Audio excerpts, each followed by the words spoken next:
Hello, dear students. We are starting the 9th class syllabus today onwards, and I am going to teach you chemistry. In chemistry, our first chapter is matter in our surroundings. So the name of the topic is matter in our surroundings.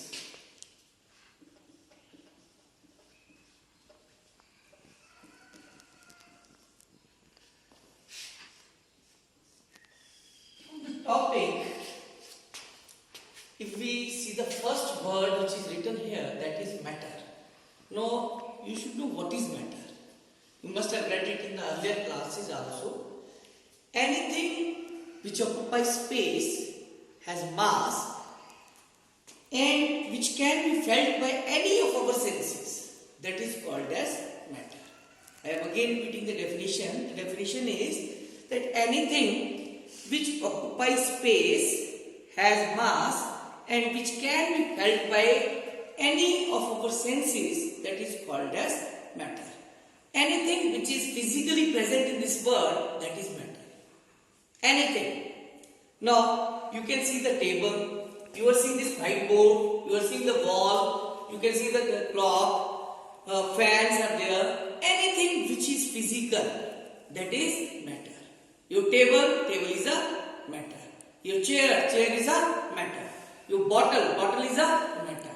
Your water is a matter. Your air is also a matter. So anything which is present physically, that is a matter. Okay. So first of all, we are going to write the definition of matter. What is matter? Anything which occupies space, has mass, and which can be felt by any of our senses, is called matter. And very important thing is, anything which is present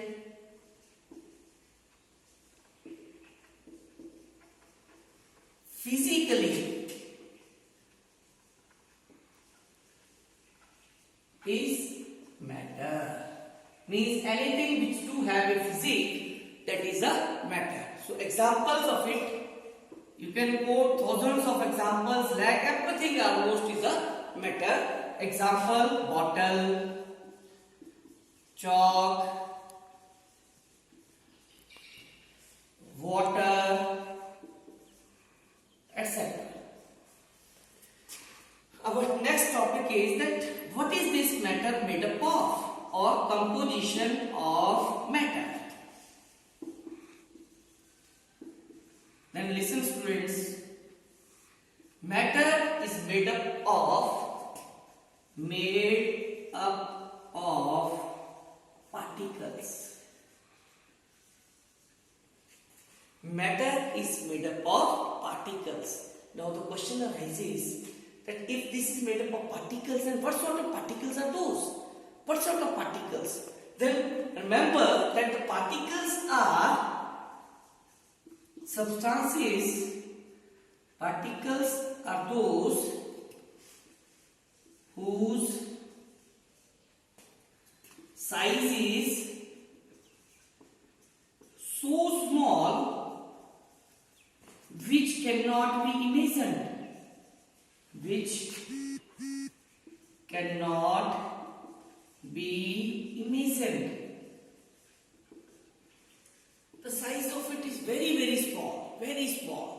Number one. Number two, they do have a mass. They have mass. So what I have told, that matter is made up of particles, and these particles are so small that they cannot be imagined. Now, for that you can do a practical at your home also. You must have a Dettol bed of bottle at your homes. You just take out a jug of water or a bucket of water, bucket, empty bucket, and then put some water in it, maybe 1 cup, and then put Dettol in it, pour some Dettol in it. Then you can see that some smell will come to you. Then again put some water, then again smell it, again the smell will come to you. You just goes on and goes on and goes on pouring the water into the bucket, and then you can feel that the smell still comes on. No, you can't see the particles of the Dettol. They are very, very small. But still, when we are putting the water in it, then again the smell is coming out. It means that the particles of Dettol is getting divided into so many parts that after pouring up so much of water, still they do have the existence. So the size of the particles is so small that we can't imagine them. Okay. Now we are going to do the characteristics of matter. Okay. So now we are going to study about the characteristics of the particles. As I have written the characteristics of the particles, our first characteristics is that particles have space among each other. Now, how we come to know that the particles have space among each other? We will do. You can do a simple practical at your homes also. You just take a glass of water. In that glass of water, you just level it with the help of a pen or a marker or something like that. You just make a mark on where the level of the water is. Then put a spoon of either salt or sugar and then stir it. After stirring it, then what you will observe that sugar or salt disappears. You can't see where the salt is, where the sugar is. And then we see the level of that water. Again you will see that the level of the water is same. So where does the sugar or salt disappears? Actually what happens is that the particles of the salt or sugar, they goes in that empty space which is present in the among the water particles. So what happens is that the particle of the sugar or water has gone in between the space which was there among the water particles. So particles have space among each other. This is the one of the characteristics. Second characteristic is that particles keep on moving continuously. Particles keep on moving continuously. Now, how we come to know that the particles move? We have a very, very simple example. You must have seen an agarbatti at your home. Once you lit it up, then what you can see that you just place it at one corner of your home, and then after some time you will come to know the smell or the fragrance of that agarbatti that comes in whole of the room. So how it has happened? Agarbatti, we have lit the agarbatti on the corner, but since the particles move, so we get the smell or fragrance of the agarbatti at every nook and corner of the room. So by this experiment we come to know that particles keep on moving continuously. Similarly,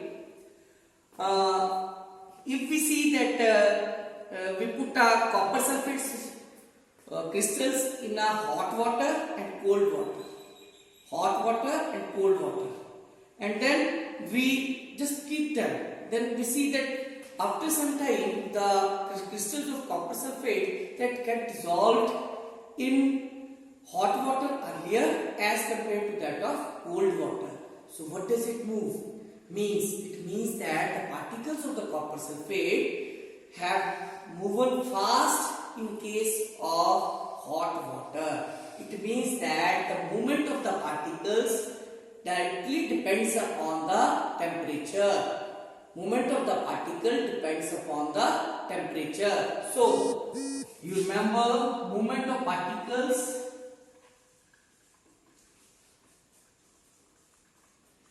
depends upon temperature.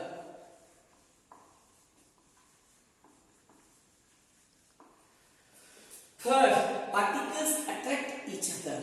How we come to know this thing? That particles attract each other. You see, it do have a particular shape. Table do have a particular shape. Chair do have a particular shape. Now, if the particles do not attract each other, then they can't have a specific shape. They can't have a definite boundaries. They could have gone anywhere. But the particles are attracting each other. That's why they have a shape. Similarly, you can see the water. The water keeps on moving. We can cut it with the hands.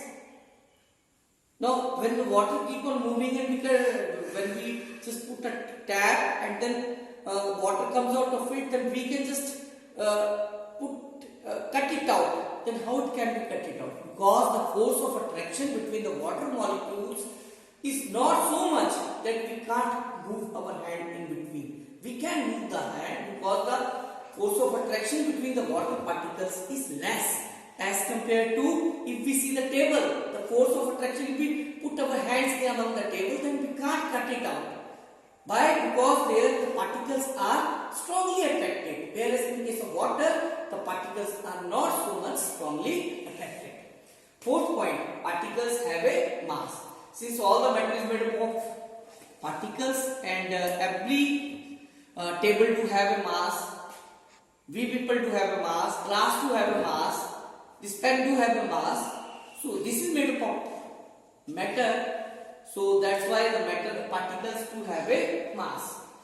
And particles of a matter can diffuse into one another. What does it mean? What do we mean by diffusion? Diffusion, the process of intermixing of particles of two different forms of matter is called as diffusion, and this intermixing of particles takes place by itself.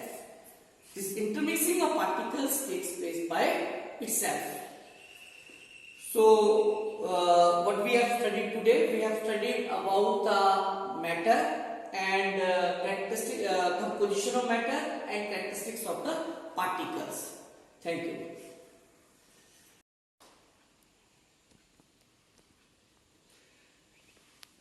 Now we are going to discuss some important terms and definitions about the states of matter which we are going to use in it. First definition is rigidity. Now we usually say that the substance is very rigid. Substance is very rigid. Now question arises, what do we mean by rigid? Or what do we mean by rigidity? Rigidity, it is that tendency of any substance to maintain its shape when some external force is applied on it. Now, I do have a marker with me. I am exerting a force on it, but still it is maintaining its shape. This is what is called as rigidity. We can say that it is rigid. How it is rigid? Because it is maintaining its shape even when I am exerting force on it. So that's why it is having a property which is called as rigidity. Second, compressibility. It is that property of any substance by which its volume can be reduced by applying some external force. When we suppose I put a gas in a container, let it be a container. Let it be a container, and we do have a lid here. A gas is filled in it. Now when I exert an external force on it, then what will happen? That this will move downwards and this whole of the gas volume comes in this. So what has basically happened here? Here the volume has got decreased. Earlier it was this, now it has this. So this property of any substance, that its volume get decreased when some external force is applied on it, it is called as compressibility. Then fluidity. Flows. Fluidity means to flow somewhere. I do have water with me. You can just see that this water flows. So what is this? This is fluidity. Fluidity means It is the tendency of any substance to flow or to spread on the other substance, other surface. I have just put down the water, it had got spread out. So this property of any substance is called as fluidity. Then shape. It defines certain definite boundaries for a substance. Now you see this pen. It is in this particular boundaries. It can't spread more than this. Its boundaries is this. This whiteboard's boundary is this. So it do have a certain definite boundaries. That is called as shape. Our next definition is that of kinetic energy.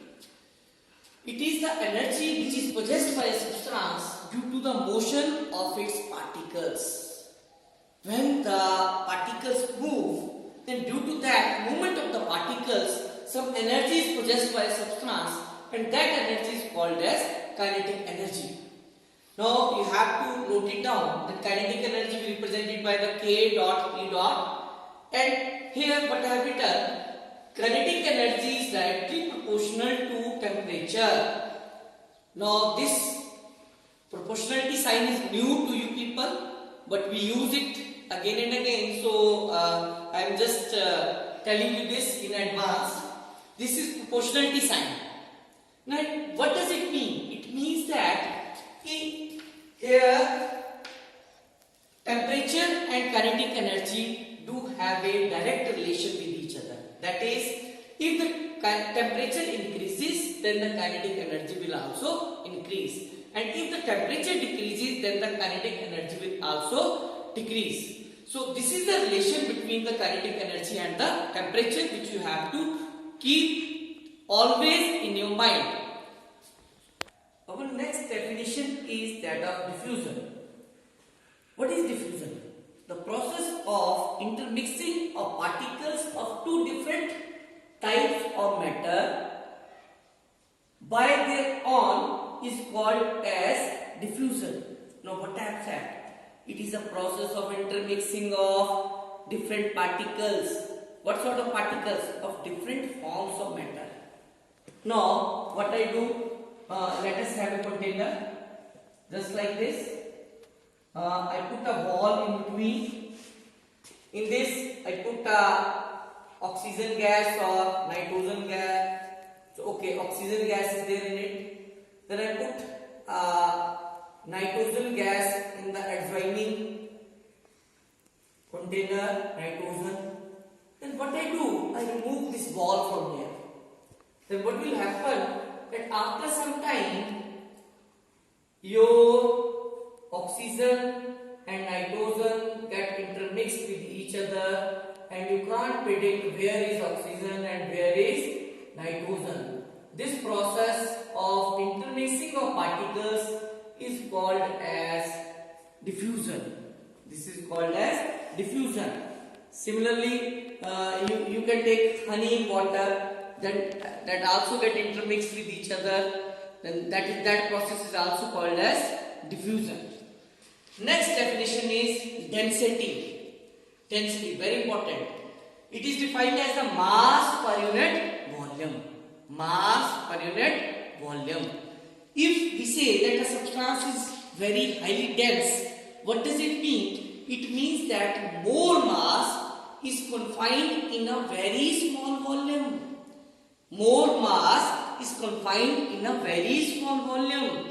Let us take example. Suppose what we do, we take the same volume of iron and cotton. Same volume of iron and cotton.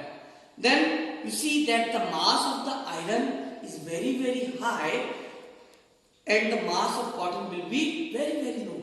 So what does it mean? It means that iron is very, very dense, whereas the cotton is very less dense.